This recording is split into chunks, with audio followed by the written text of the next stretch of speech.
Hello guys and welcome back to my channel सिर्फ IAS.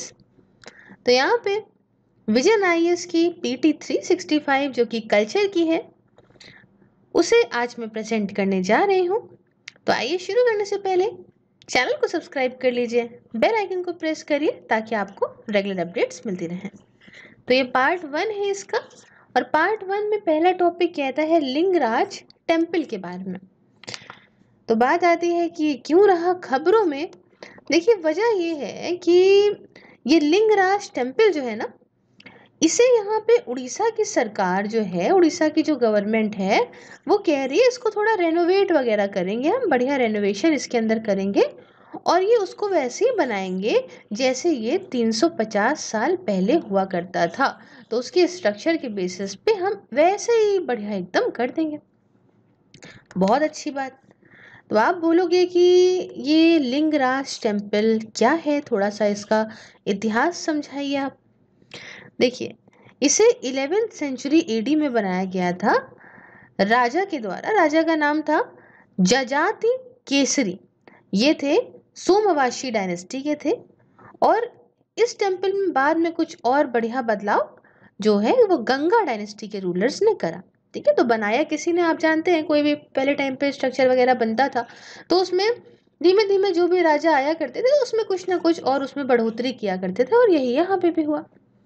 अब आप कहेंगे किस भगवान को डेडिकेटेड है, तो लॉर्ड शिवा को डेडिकेटेड है। ठीक है, तो मोस्टली क्या है कि वहाँ पे शिवा वगैरह को साउथ में थोड़ा सा ज़्यादा मानते हैं, तो लॉर्ड शिवा को ये ज़्यादा मतलब ये डेडिकेटेड है। अब आप कहोगे कि ये जो टेम्पल है ये क्या सिग्निफाई करता है। देखिए, हर टेम्पल की कुछ इंपॉर्टेंस होती है, कुछ सिग्निफिकेंस होती है। तो ये टेम्पल जो है ना, वो शैविज्म और वैष्णविज्म सेक्शंस जो कि उड़ीसा के हैं उनका मर्जर, एक तरीके से उसका उनका अमेलगमेशन सिग्निफाई करता है। अब इसके देउल की अगर बात करें, ये देखिए देउल का मतलब होता है टावर। ठीक है, अगर इसके टावर की बात करें तो इसकी हाइट 180 फीट है। और यहाँ कह लो कि जो टेम्पल आर्किटेक्चर जो भुवनेश्वर में जो है ना, जब इसका एक तरीके से फाइनल स्टेज पे था, टॉप पॉइंट पे था, ये उसे यहाँ पे मार्क करता है ना। ये आप जानते हो कि ये जो उड़ीसा है, Kalinga school of temple architecture, यहीं से शुरुआत हुई, सब कुछ हुआ। तो काफ़ी इंपॉर्टेंट है ये भुवनेश्वर भी जगह जो है। अब आप टेम्पल को यहाँ पे 4 मेन हॉल में डिवाइड कर सकते हो। आपको समझाती हूँ। एक होता है गर्भगृह। गर्भगृह, तो गर्भगृह में क्या होता है कि इसे सैंक्टम सैंक्टोरम बोलते हैं। यहीं पे ही मूर्ति को रखा जाता है, जो भगवान होते हैं उनकी। समझे, जो मेन प्रिंसिपल डीटी है इनकी यहाँ पे आइडल को रखा जाएगा। सैंक्टम सैंक्टोरम भी बोलते हैं। दूसरा होता है इसके अंदर यज्ञ मंडप। ठीक है, जिसे हम लोग हॉल फॉर प्रेयर्स बोलते हैं। तीसरा होता है नृत्य मंडप, जहाँ पे नृत्य है तो डांस और म्यूजिक हॉल हो गया। और जो चौथा होता है वो होता है भोग मंडप। तो भोग नाम समझते हैं ना, यहाँ पे प्रसाद वगैरह खाते हैं जो भी भक्तगण जन आते हैं यहाँ पे, है ना, जो भी प्रसाद दिया जाता है। अब यहाँ पे जो आपका बाहर की दीवारों पे जो बना हुआ है, बनावट है, वो सब दिखाती है डेली लाइफ। इस मंदिर के बाहर जो भी यहाँ पे दीवारें हैं या दीवारों के बाहर जो भी कार्विंग्स हैं वो दिखाती हैं कि डेली लाइफ क्या होती थी उस समय, वो सब दिखाती हैं। उस समय एक्टिविटी सेंटर्स, है ना, मतलब वर्शिप के अलावा यहाँ पे टेम्पल जो है वो सोशल और कल्चरल गैदरिंग की भी जगह थी, है ना। लोग आते थे यहाँ, मिलते थे, मुलाकात करते थे। तो ये सब है। अब देखो भाई, यहाँ पे जो लिंगराज है ना, ये लिंगराज रिफर करा जाता है एज स्वयंभू। तो आपने नॉर्थ में सुना होगा शिव शंभू बोल देते हैं, तो यहाँ पे स्वयंभू, स्वयंभू का मतलब होता है सेल्फ ओरिजिनेटेड शिवलिंग, जो खुद निकला हो। समझे। और शिवलिंग को कहा जाता है हरिहरा। ठीक है, हरिहरा। तो इसका आप सीधा से देख लेते हैं इंपॉर्टेंस क्या है कि भाई शैविज्म और वैष्णविज्म सेक्शन जो उड़ीसा में थे, दोनों ही सेक्शन जो इनका सिंक्रोनाइजेशन दिखा रहा है, सॉरी सिंक्रेटाइजेशन दिखा रहा है, अमेलगमेशन दिखा रहा है। तो इतनी सी बात है। अब मंदिर जाएंगे तो और भी कुछ आसपास की चीज़ें ऐसी हैं जो लोगों को अट्रैक्ट करती हैं। जैसे कि वहाँ पे है बिंदु सागर लेक। कौन सी लेक है? बिंदु सागर लेक, जो कि आपका नॉर्थ साइड में टेम्पल की लोकेटेड है। और शिवरात्रि जो मनाई जाता है, शिवरात्रि का त्योहार होता है, फेस्टिवल होता है, ये मेजर फेस्टिवल है जिसे इस मंदिर के अंदर मनाया जाता है। क्यों? क्योंकि शिव जी हैं अंदर, तो ऑब्वियस सी बात है उनका ये मनाया जाएगा।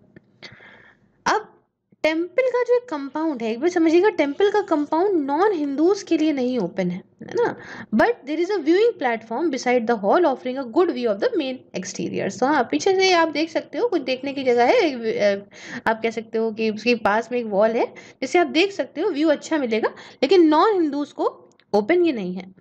ये ओरिजिनली इरेक्ट हुआ था for a visit by Viceroy Lord Curzon. This was originally erected for a visit by Viceroy Lord Curzon.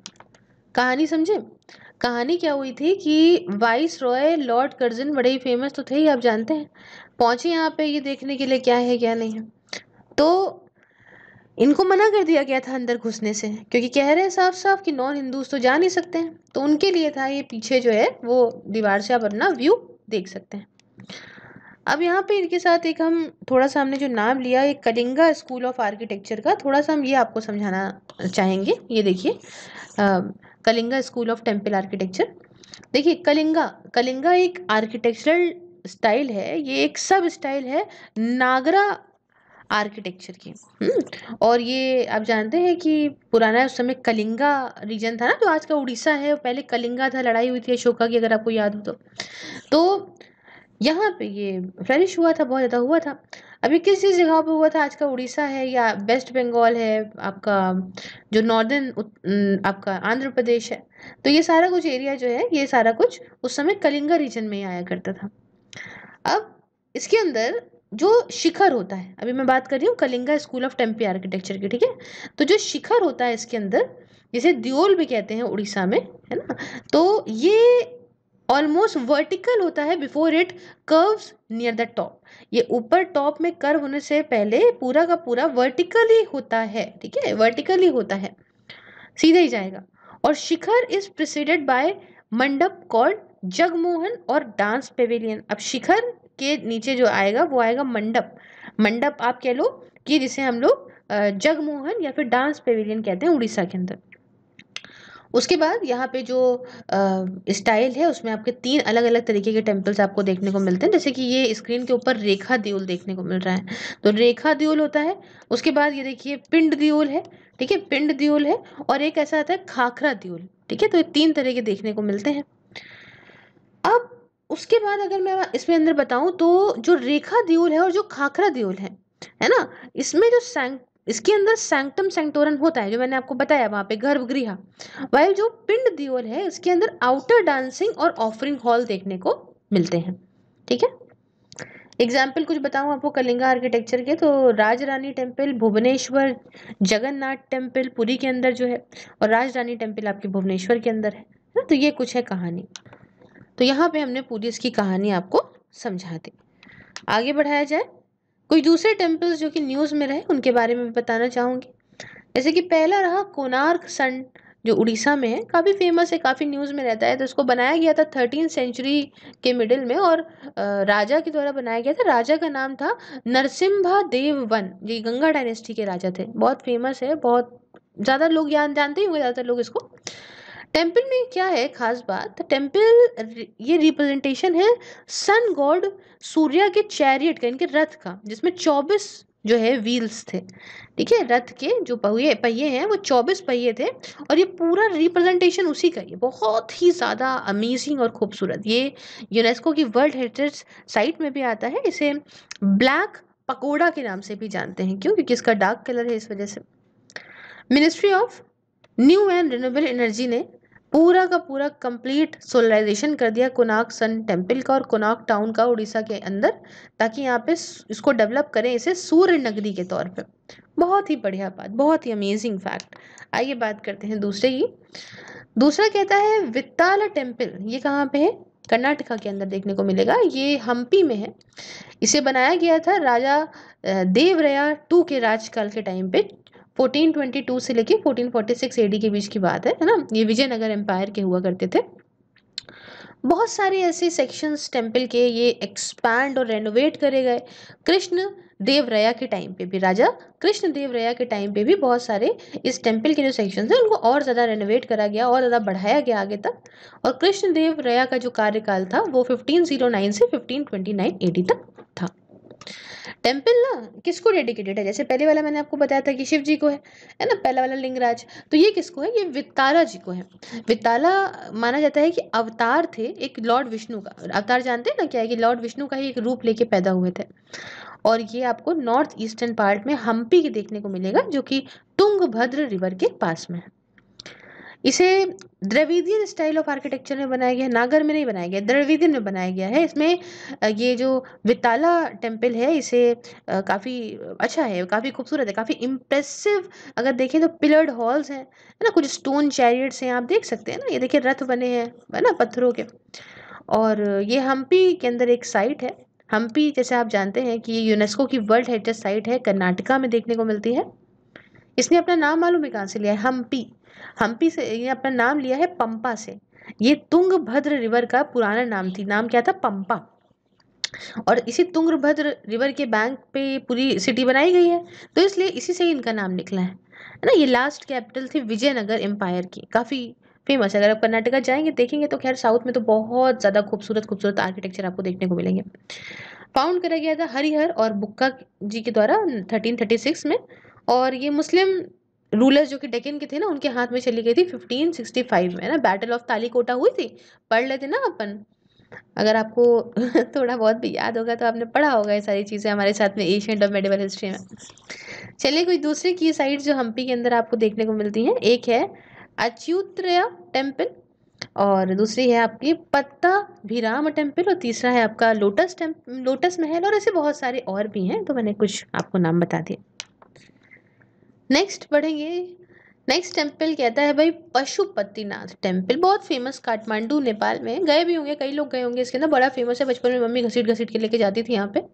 तो रिसेंटली बात ये है कि इंडिया नेपाल ने एक मेमोरेंडम ऑफ अंडरस्टैंडिंग को साइन करा है कि जो पूरा टेम्पल है इसका हम थोड़ा सा इम्प्रूवमेंट करेंगे इसके इंफ्रास्ट्रक्चर में, है ना।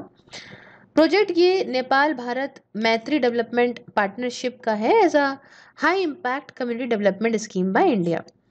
तो भाई अच्छा है, बढ़िया है। ये एक हिंदू टेम्पल है और ये बहुत बड़ा टेम्पल कॉम्प्लेक्स है नेपाल के अंदर, चलो सबसे बड़ा है ये, है ना।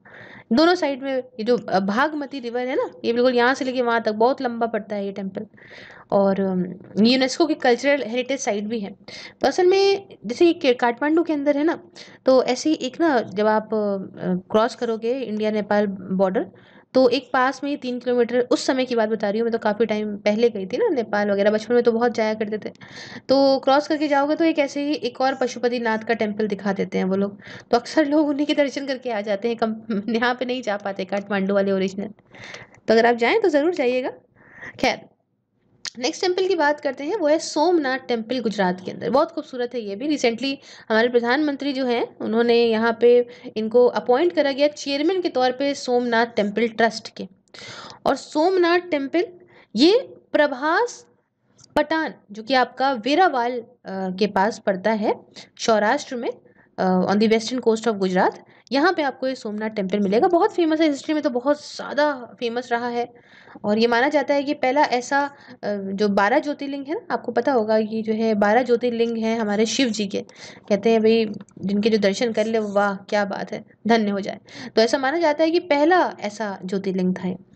अभी प्रेजेंट बात करें तो जो ये मंदिर है, ये टेम्पल है, ये रिकंस्ट्रक्ट करा गया था Chalukya style of Hindu temple architecture के अंदर।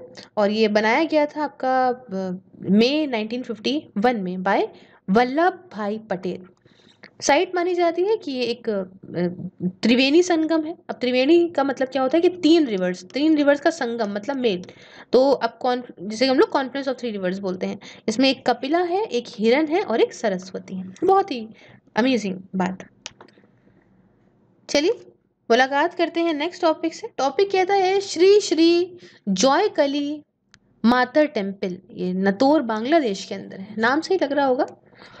तो ये ओल्डेस्ट टेम्पल्स में से एक है बांग्लादेश के अंदर, जिसे अप्रॉक्सीमेटली 300 साल पहले बनाया गया था। और बनाया गया था दयाराम रॉय के द्वारा, जो कि दीघपटिया रॉयल फैमिली के फाउंडर थे।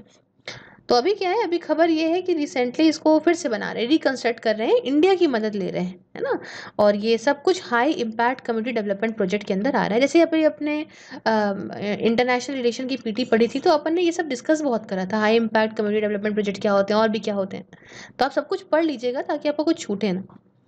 अब जो मेमोरेंडम ऑफ अंडरस्टैंडिंग है, इसको फिर से बनाने के लिए, टेम्पल के लिए, इसको 2016 में साइन करा गया है इंडिया और बांग्लादेश के बीच में। क्या हो भाई, साथ दो, इसको बढ़िया बनाते हैं। नेक्स्ट आती है बारीकोट गुंधई, पाकिस्तान के अंदर है। तो रिसेंटली क्या हुआ कि बहुत पुराना एशियंट हिंदू एक टेम्पल था, इसको डिस्कवर किया गया नॉर्थ वेस्ट पाकिस्तान में। जब खुदाई चल रही थी ना ये जो बारीकोट गुंधई की, तब देखा गया कि अरे अंदर से तो एक भाई मंदिर के भी कुछ अवशेष मिले। अब हिंदू जो टेम्पल है ये लॉर्ड विष्णु का है, इसे डिस्कवर करा गया नॉर्थ वेस्ट पाकिस्तान के स्वात डिस्ट्रिक्ट में।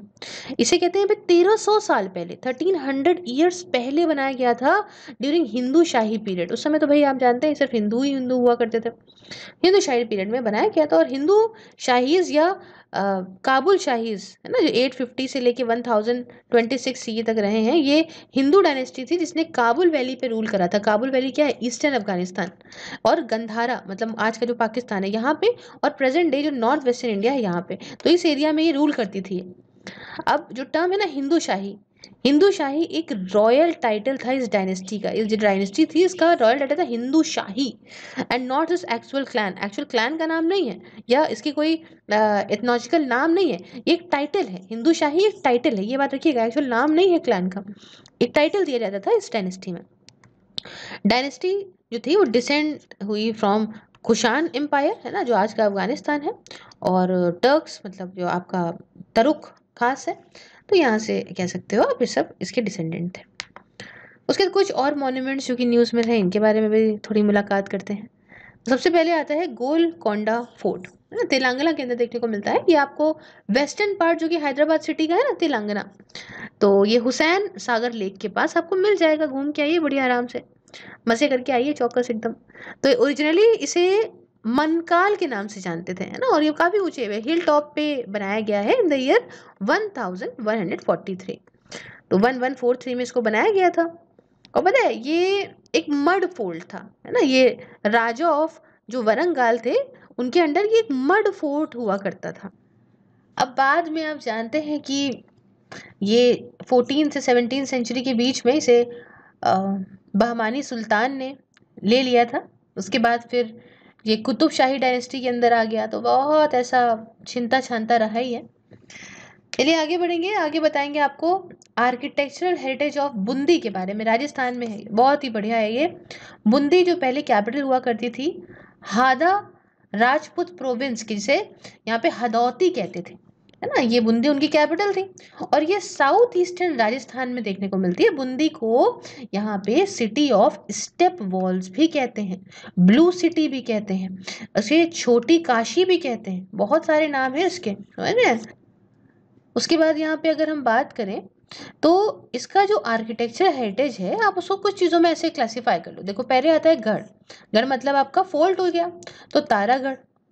दूसरा अगर देखें तो गढ़ महल, तो रॉयल पैलेस की बात हो रही है, गढ़ महल, तो इसमें आपका बहज महल, चत्तर महल, उम्मीद महल, ऐसे कुछ आ जाएंगे। फिर बावरी की बात आती है। बावरी क्या होता है कि स्टेप वेल बोलते हैं इसको, है ना, ऐसे जीने होंगे। अगर आप यहाँ लखनऊ में बड़ा इमामबाड़ा देखने आए हैं कभी, तो आपने यहाँ देखा होगा, बावरी बहुत जगह होती है, स्टेप वेल होती है, दिल्ली में भी काफी फेमस है।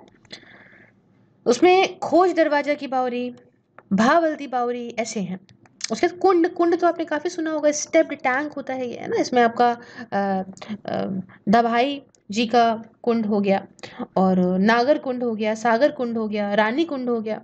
फिर आता है इसमें सागर महल, लेक पैलेस, सागर महल वही बात है, इसमें मोती महल, सुख महल, शिखर बुर्ज हो गया, है ना। मोती महल नाम से लखनऊ के अंदर होटल है, बहुत ज़्यादा फेमस है, और उनकी कई सारी ब्रांचेस भी हैं। तो क्या यार, आपको एक चीज़ पता होनी चाहिए, कोई भी बिजनेस, कहीं बिजनेस स्टार्ट होता है ना, तो वो कहीं ना कहीं से नाम लिया जाता है। तो अगर आपको पता है कि रिलायंस कहाँ से लिया गया है, तो प्लीज़ मुझे कमेंट बॉक्स में ज़रूर बताइएगा। तो अभी यहाँ पे आखिरी में इसमें आता है छतरी, मतलब सीनोटैप, ये 84, इसे यहाँ पे है, यहाँ पे है। तो इसमें आप कह लो कि ये सब कुछ हेरिटेज यहाँ पे आप देख सकते हो। फिर बात आती है नेक्स्ट टॉपिक की। टॉपिक कहता है हेजिया सोफिया तुर्की के अंदर है ये क्या है देखते हैं। तो रिसेंटली हेजिया सोफिया ये क्या है, ये आइकॉनिक इस्तांबुल म्यूजियम है, इसे मॉस्क बना दिया गया, मस्जिद में कन्वर्ट कर दिया गया। तो मामला क्या था कि ओरिजिनली इसे बनाया किसने था, इसे ओरिजिनली बनाया किस तरह से गया था पहले समझिए। इसे बनाया गया था as a cathedral for the capital of Eastern Roman Empire, ये 6th सेंचुरी की बात है। और बाद में इसको मस्जिद मतलब मॉस्क बना दिया गया 1453 में, है ना, जब आप जानते हैं ना ओटोमन कॉन्क्वेस्ट हुई थी कॉन्स्टेंटिनोपल पे, कॉन्स्टेंटिनोपल फेल हुआ था 1453 में, इफ़ यू रिमेंबर। एंड मैंने आपको मॉडर्न हिस्ट्री में भी पढ़ाया है, मेडिवल में भी पढ़ाया है। ये 1934 की बात है कि ये म्यूजियम बन गया, और अब तो खैर ये बहुत फेमस है, यूनेस्को की वर्ल्ड हेरिटेज साइट है ये। तो बस यहाँ पे ये हो गया टॉपिक ओवर। मिलते हैं आपसे नेक्स्ट टॉपिक में, बताइएगा कैसा लगा। अच्छा लगा तो लाइक शेयर सब्सक्राइब तो बनता है मेरे दोस्तों, और साथ में कहीं पे भी मुझे फॉलो करना चाहे तो जाइए, लिंक है कमेंट बॉक्स में। साथ में ज्वाइन बटन को प्रेस जरूर कर लीजिए, इससे सपोर्ट भी होगा और मैं आपको पर्क्स भी मिलेंगी। Thank you so much for discussion, have a wonderful day, take care.